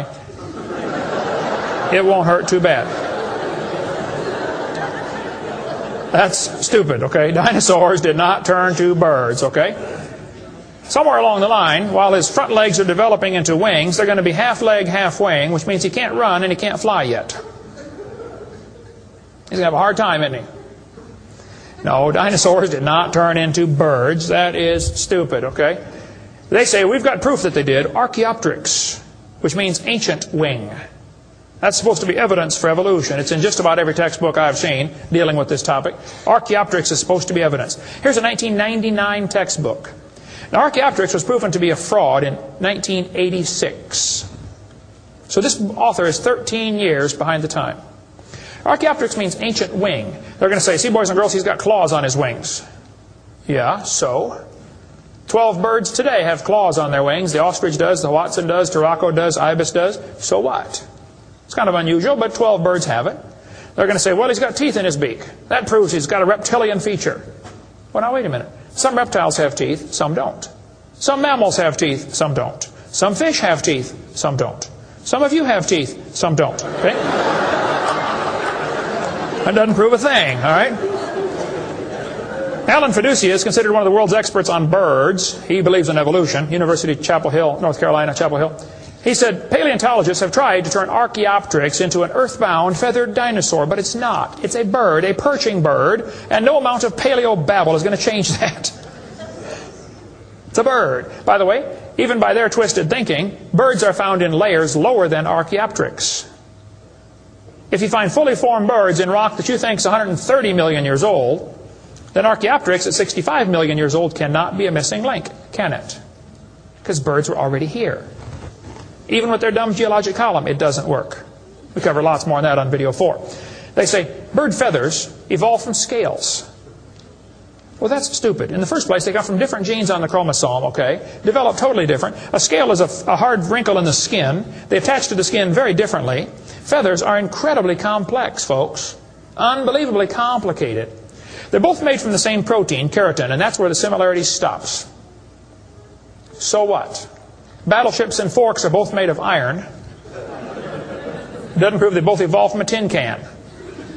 Proves the engineer's using the same material for different functions. And God used keratin for fingernails and hair and scales and feathers. So, same designer, that's what it proves. A lot more on the bird evolution in the book Icons if you want to get that. Then they tell the kids about the peppered moth. Yes, boys and girls, somebody in England went around and counted the moths on the trees. Must have been a government project. They discovered it's 95% light moths and 5% black. Well, so the story goes, they burned coal in the factories, the trees turned black, and the moths changed to black moths. Because when they counted them again, they said they found 95% black and 5% light. Actually, the whole story is a lie. It never happened. After 40 years of watching, they found 2 moths on the trees. 2 total out of 40 years. So they glued dead moths to the tree to take a picture for your kid's textbook. Then he wanted to get a picture of a bird eating a moth. So he put some moths in the refrigerator to calm them down so they got nearly frozen. Then he put them on the tree and they couldn't even hang on to the tree. So he warmed them up on the hood of his car. Put them out there on the tree, and the moth is staggering around trying to warm up, and a bird ate one. He got a picture. Wow, proof of evolution. It's a lie. Didn't happen. Even if it were true, dark moths and light moths were there at the beginning, and dark moths and light moths were there at the end. The ratio of population might have shifted, but the story wasn't true. So, doesn't prove anything. That's stupid. That's not evidence for evolution. They tell the kids, we've got vestigial structures. Now, a vestigial structure is something you don't need anymore. They'll say, boys and girls, you have an appendix that you don't need anymore. That's a vestigial structure. That's proof of evolution. Well, excuse me, you do need your appendix, okay? That is stupid. The appendix is part of your immune system. If your appendix is taken out, you can still live, okay? But it increases your susceptibility to quite a few diseases. You can live without both your legs and both your arms and both your eyes also. That doesn't prove you don't need them. Does it? There are no vestigial organs. And even if there were, that would be the opposite of evolution. That's losing, not gaining. This textbook says, boys and girls, whales, and many organisms here, like a whale, retain traces of their evolutionary history. For example, the whale retains pelvic and leg bones as useless vestiges. I'm sorry, that's not true. This one says, just imagine whales walking around. It's true. These little bones right there is what they're talking about. Just imagine him walking around. I can see it now, can't you? All you need is a good imagination and some LSD, and you'll be able to see that whale walking in real life. This textbook says, the whale's pelvis is evidence of its evolution from four-legged, land-dwelling mammals. Well, that is stupid, okay? Those bones in the whale's abdomen are essential to hold muscles that support the reproductive system. Without those bones and those special muscles, the whales cannot reproduce. This has nothing to do with walking on land. It has to do with getting more baby whales. So the author that wrote this is either ignorant of his whale anatomy and should not be writing a book about it, or he's a liar trying to push a theory off on our kids. Here, this one says, whales once lived on land. Whales were not always sea dwellers. Modern whales show skeletal evidence of previous existence on dry land. Buried deep in a whale's hip muscles are two small bones, all that is left of the whale's pelvis and hind legs. That's stupid. The male and female bones are very different on whales. Check your whale anatomy and tear that page out of your book. Has no business being in there. This textbook says, humans have a tailbone at the end of the spine that is of no apparent use. I was debating a guy in North Alabama. He was the president of the North Alabama Atheist Association or something like that. He got up and he said, folks, we've got evidence for evolution. Humans have a tailbone they no longer need. When it was my turn, I got up and I said, Mr. Patterson, I taught biology and anatomy.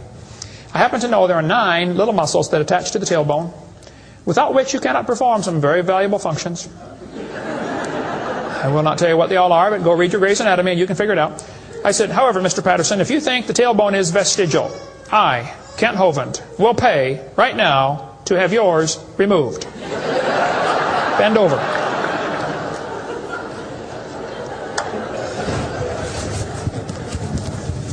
That is stupid, folks. The tailbone is not vestigial. This one says, the coccyx, that's the tailbone, the small bone at the end of the human vertebral column, has no present function, and is thought to be the remainder of bones that once occupied the long tail of a tree-living ancestor.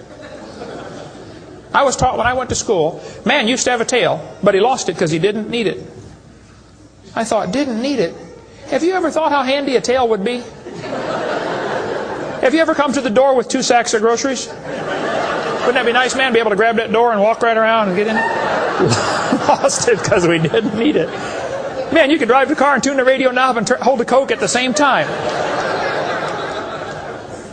We're going to tell the kids that lobe-finned fish show evolution. Yes, boys and girls, during the Devonian period, 410 million years ago, there were fish with lobe fins. What that means is a short arm and then the fin grows. Well, that's stupid, okay? The lobe-finned fish are still alive. They're called the coelacanth. And when they found the first coelacanth in 1938, first folks, people didn't believe it. They said it can't be true because they died millions of years ago. When they finally proved, yes, they're still here, all they said was, wow, they survived for millions of years. Never dawned on them to maybe question the whole theory. Never dawned on them. When Dr. Roy Mackal went to Africa and did expeditions on dinosaurs still alive in the African swamp. University of Chicago microbiology professor Dr. Roy Mackal wrote this book. He went over there twice, interviewed folks who've seen living dinosaurs. People who've never seen a white man. When he showed them the Apatosaurus, they said, yeah, that's Mokele Mbembe. He lives out in the river. He's not friendly. Don't get close. Dr. Mackal said, fellows, that's a dinosaur. They've been dead for 70 million years. The natives said, well, we're sorry. We didn't know about that. All we know is we see them out there once in a while. So Mackal gets back, writes this book, and says, folks, there are still some dinosaurs alive in Africa. Then he says, it's amazing, they survived for 70 million years. Never will cross his brain that maybe your basic theory is wrong. That thought will never enter his mind, I don't think. It ought to. Lobe-finned fish are still alive, folks. They tell them trilobites are good index fossils for rock that is 600 million years old. Well, that's stupid, okay? There's a human shoe print where a guy stepped on and squashed a trilobite. How could a human step on a trilobite? If they're 500 million years ago. One guy said, maybe aliens visited the planet and stepped on a trilobite. Trilobite had the most sophisticated eye ever found in nature. It's one of the first animals to evolve, and it's already got the most complex eyeball. I don't think so. The whole thing about index fossils is stupid. Okay, there aren't any index fossils. The graptolites are the index fossil for 410 million year old rock, and yet they're still alive right now in the South Pacific. They tell the kids the dinosaurs are index fossils for 70 million year old rock. Folks, dinosaur blood was found inside the bone. Don't you think it's going to decay in less than 70 million years? There's enormous evidence that man and dinosaurs have always lived together. We covered that for 2.5 hours on video number 3 of our blue series of tapes. Gene Thomas, missionary friend of mine, was in the Congo swamp for 42 years as a missionary. He said, I had 2 pygmies in my church that killed and ate one.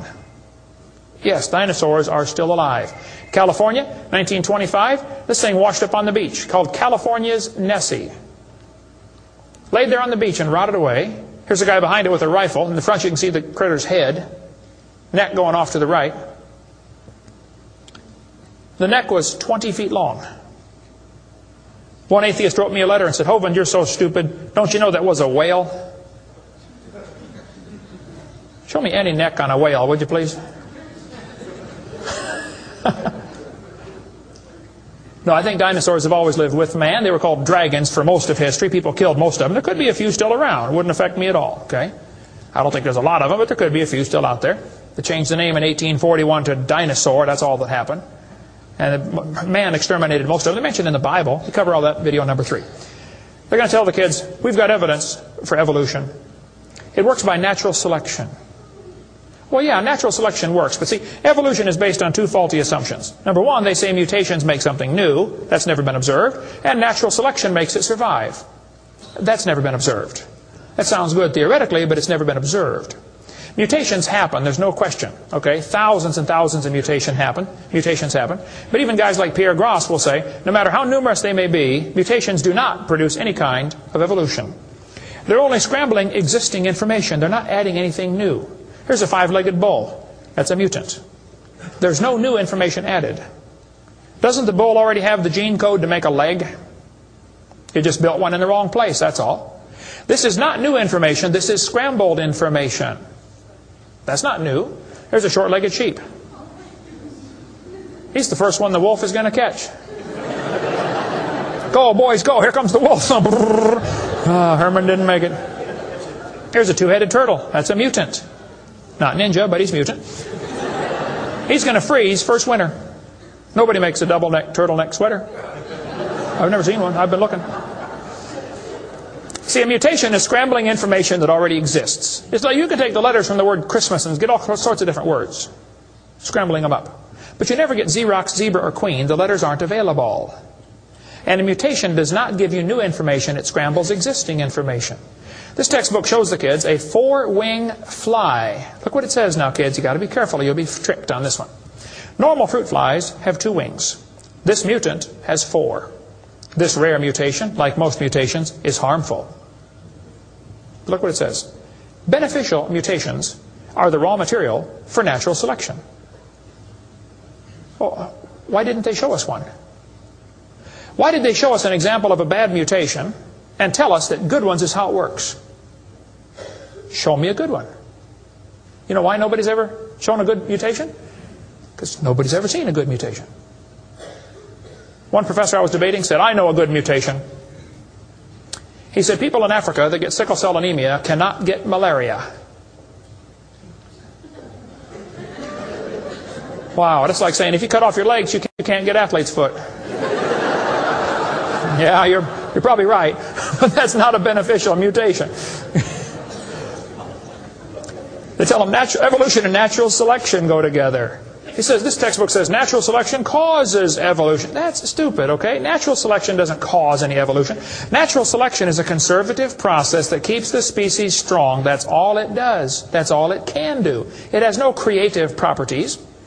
Natural selection, nature can only select what there is to select from. If I said, I'm going to go around the world, I'm going to try to raise a race of people that are over 12 feet tall. So everybody under 12 feet tall, we're going to kill them.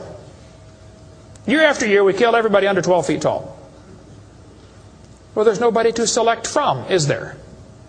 Natural selection can only select what there is to select from. It's a conservative process. If you worked in a factory that produced cars, and your job was to check for defects, you know, kick the tires, slam the doors, etc., drive it around, and you caught every single mistake, and you rejected it, how long would it take that process to change the car to an airplane? You say it'll never change it. That's my point. Natural selection is like a quality control. It makes sure the bad ones don't survive, but it's not going to change it to something else. Survival of the fittest does not explain arrival of the fittest. And by the way, survival of the fittest is what is called a tautology. Kids, there's a big word. You can learn this. You can use this one on your brother. A tautology is a sentence that means nothing. You can say, oh, you're speaking in tautologies. I'll show you how it works. You say, Professor, why did it survive? I say, oh, because it's the fittest. You know, survival of the fittest. Oh, how do you know it's the fittest? Because it survived. I see. Is that the way it works? That's exactly the way it works. That's stupid, folks, okay? Actually, it's not survival of the fittest. If a whale goes through a school of fish and eats 80% of them, it's survival of the luckiest. I mean, if a snake crawls into a bird's nest and eats 3 out of 4 eggs, does the snake select the weakest of the birds to eat? There's still an egg, man. He's going to eat them all. Okay? Then they do the thing with the fruit flies for the kids. They'll say, boys and girls, we raised flies in the laboratory, and we nuked them and microwaved them and x-rayed them, and we got these flies to have mutated babies. We got flies with curled wings. They fly around, bzz, bzz, bzz, bzz, couldn't go anywhere. They got flies with no wings. What do you call that? A crawl. Can't fly. They raised all these mutated flies in the laboratory and said, you know what, folks? Every fly we got was worse off than Grandpa Fly. Yeah, so? So they tell the kids, you see, this proves that flies have evolved as far as they can go. No, this proves you're messing up with perfectly good flies, okay? God made them right and you're messing them up. Now leave them alone, all right? This guy says, we've got proof for evolution because flies in the north have wings 4% larger than flies in the south. That's proof we all came from a rock. That's stupid, I'm sorry. Then they tell the kids, boys and girls, today you're going to learn to think critically. Watch this sentence here carefully. Some kids doing this for homework tonight. Boys and girls, do you think humans are still evolving? Now what kind of question is that? That's one of those questions like, have you stopped beating your wife yet? Well, if I say yes, I'm admitting I did. If I say no, I'm still doing it. Wow. All right. Go back and look at the original question. Do you think humans are still evolving? Doesn't that question assume that evolution has happened? What if a kid doesn't believe in evolution? How's he supposed to do his homework tonight? That question does not teach him how to think critically. That teaches him what to think, not how to think. That's a Soviet-style indoctrination type question, and the textbooks are full of them. They're not learning how to think. And when the kid gets done with this course, he's going to think he knows how to think. But he doesn't. He knows how to be told what to think. Brainwashing at taxpayer expense. Quite a few lies in the textbooks covered in this one. We got a lot more in video number 4. Adolf Hitler said, "If you let me control the textbooks, I'll control the state." What is in these books anyway? There's a lot of good science in there, but there's some poison. Professor Wilson at Harvard University said, "As were many persons from Alabama, I was a born-again Christian. When I was 15, I entered the Southern Baptist Church with great fervor and interest in the fundamentalist religion. I left at 17 when I got to the University of Alabama and heard about evolution theory. 1 year of college destroyed his faith." Philip Wentworth said, "When I went to Harvard in the fall of 24, I was not only a Christian, I was a candidate for the ministry. Then for 4 years I underwent a process of mental readjustment which shook my little world to its foundations. Through it all, one thing was clear to me. If I could reconcile religion with intelligence, I knew that I could go on into my chosen career fortified by the experience. If I could not, every consideration of honor would compel me to make other plans. In the end, I gave up the ministry." Scott wrote me a letter to Dr. Hovind, "Until I went to college, my faith in God was sound. My college history class helped destroy that faith. I started to doubt the Bible and God's Word. I even started to doubt Jesus was truly God's Son and that He died and rose for my sins. My best friend showed me your tapes, and I was in awe of what I saw. Everything I thought I knew about life was changed." Praise God. People will sit home and watch a video that you will never get to come to church. Especially men. If they're sitting at home holding the remote. There's this feeling of power surges through their body. How many know what I'm talking about? Now come on, be honest, okay? Right? That's why we purposely leave my videotapes uncopyrighted. Copy them and give them to your friends, man. Get them saved. All right? 75% of the kids from Christian homes that go to public schools are going to lose their faith after 1 year of college. 75%. Professor Bonnard said, "Evolution is a fairy tale for grown-ups. The theory has helped nothing in the progress of science. It is useless." Malcolm Muggeridge said, "I am convinced the theory of evolution, especially the extent to which it's been applied, will be one of the great jokes in the history books of the future." It's a joke. And it would be a joke if it weren't for the tragic results. How many kids are taught this thing every day and believe it, and it destroys their faith? Adolf Hitler was a strong believer in evolution. He thought the Jews were an inferior species and needed to be eliminated for the good of humanity. Joseph Stalin was an evolutionist. Trotsky was an evolutionist. Pol Pot from Cambodia was a strong believer in evolution. We covered lots more on that in video number 5. Scientists who go about teaching that evolution is a fact of life are great con men. The story they are telling may be the greatest hoax ever. In explaining evolution, we do not have one iota of fact. Evolution is a shell game. You ever seen those shell games where they put the pea down there and they put the 3 shells on it and the guy tries to get you confused, you know, he messes them around? Evolution is like a shell game. If you ask the biologist, where's the best evidence for evolution? He'll say, oh, it's in geology. I debated Dr. Pigliucci. It's debate number 12, I think, of my series out there, of the red series of tapes. Those are debates. I said, Dr. Pigliucci, you have gotten $650,000 in grant money to study evolution of plants. You've been teaching a course on the evolution of plants for 30 years. What is the best evidence of evolution you're aware of? And he said, the evolution of whales. You're a botanist telling me the evolution of whales is your best evidence? It's always this way, folks. The geologist thinks the anthropologist has the evidence. The anthropologist says, oh no, we don't have it. The biologist has it. It's a shell game. The only problem is there's no P under any of them. Nobody has the evidence. It's a joke.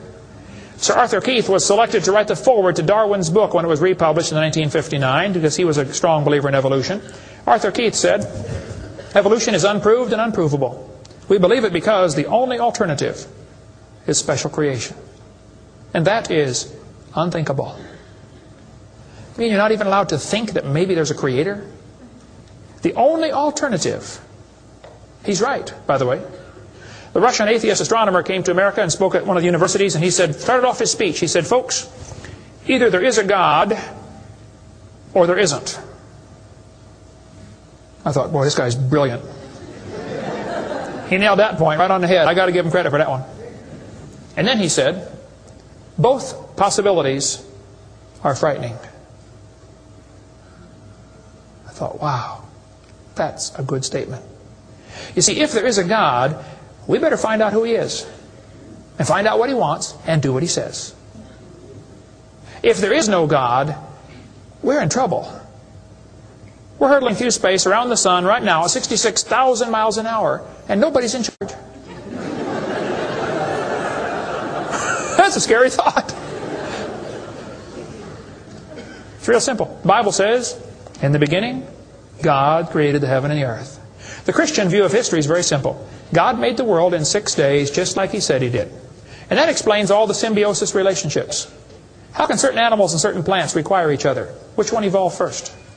There are zillions of symbiosis relationships that can't be explained by evolution. The pre-flood world was very different. The people lived to be 900 years old. We cover that on video number 2, why they lived to be 900. You can check out my website and see them right there, drdino.com. During this time when people lived to be 900, reptiles grew to be huge. See, reptiles, even today, never stop growing. Reptiles grow all their life. So if a reptile lives to be 900 years old, he's going to get real big. Dinosaurs were big lizards that lived with Adam and Eve. And then Noah took dinosaurs on the ark. People say, dinosaurs on the ark, they're kind of big, aren't they? Well, the big ones were big, but the little ones were little. And Noah was 600 years old when he built that boat. I bet he was smart enough to figure out, you don't have to bring the biggest ones you can find. Bring 2 babies. Just be sure to get a pink one and a blue one. That'll be important later. After the flood was over, people killed most of the dragons, as they were called. That's why there's legends of dragons all through history. Plus the climate killed a lot of them. People don't live to be 900 anymore. We cover all that on video number 2. And there might be a few still around. Christians don't need to worry about dinosaurs. They're part of the normal creation. They're mentioned in the Bible. It's all there, folks. We just got to get a good biblical view of history. God created this world. See, it's real simple. Let's summarize here. God made the world. It didn't evolve. Evolution is stupid. There are hundreds of more reasons we can give. We're going to run out of time, though. But if God made the world, He owns it. That means He makes the rules, like the 10 Commandments. We are guilty of breaking His rules. I'll show you. Rule number 9, commandment number 9, thou shalt not bear false witness. That means don't lie. How many of you have ever lied before?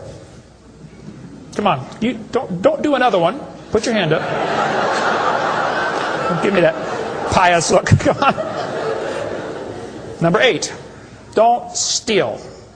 How many ever stole something? You already told me you're a liar. Now come on.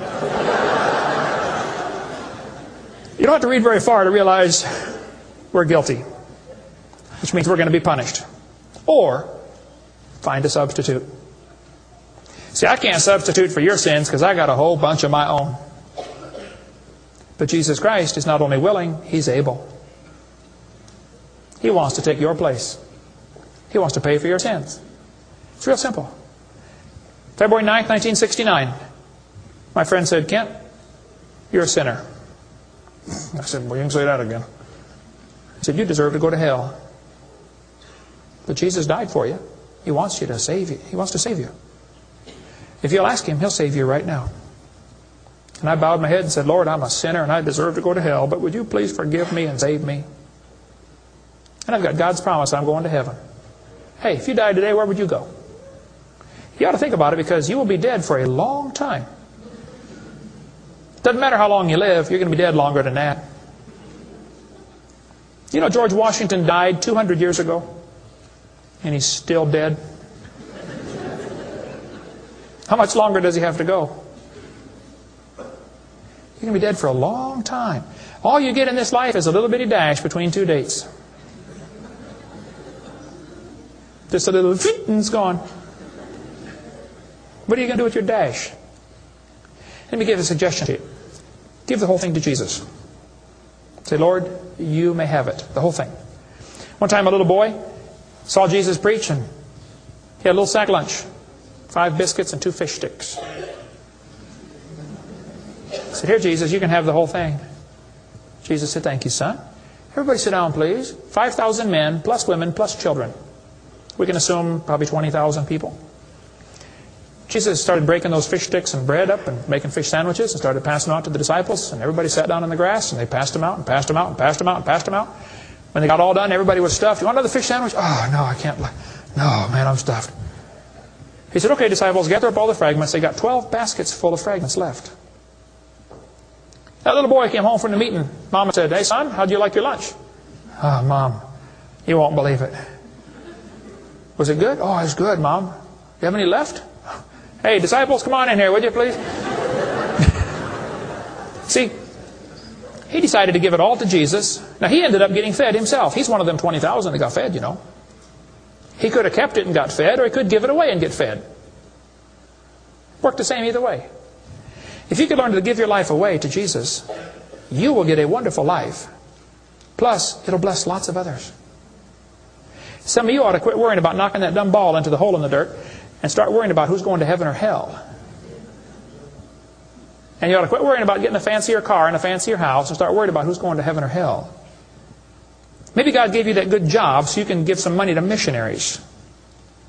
Not so you can build a bigger, fancier house. You know what we need in this country? We need a Christian Barney. How many kids in this town tomorrow are going to be taught evolution? On Discovery Channel, Nature Channel, National Geographic, textbooks, library books. How many? Thousands of them.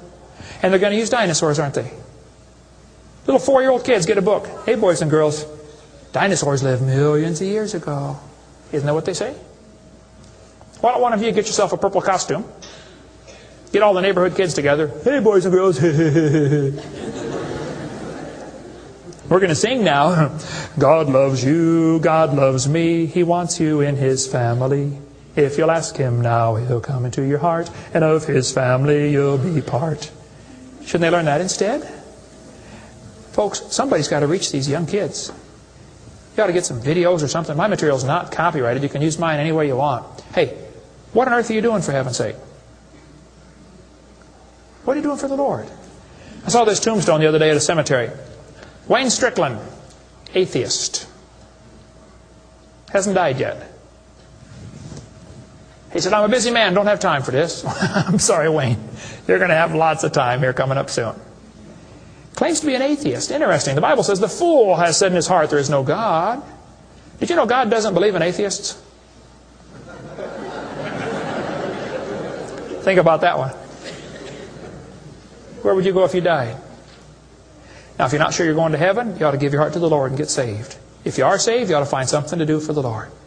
If you want to get any of my video materials, they're not copyrighted. You can get a 15-hour seminar on creation, which lots of material on stuff, on creation, evolution, dinosaurs. Get some of the debates or the red tapes or the miscellaneous topical series. We want to strengthen your faith in the Word of God. If you're here tonight and you're not saved, or if you're watching this video and you're not saved, give me a call. I'll be glad to help you meet the Lord. Our website is drdino.com. Phone number in Pensacola, Florida, 850-479-DINO. We like dinosaurs around there. If you come through Pensacola, stop and visit Dinosaur Adventureland. If you get a chance to go on the cruise, we'd love to have you come on the cruise, and we'll talk more about dinosaurs and creation and evolution. Thank you so much for joining us tonight.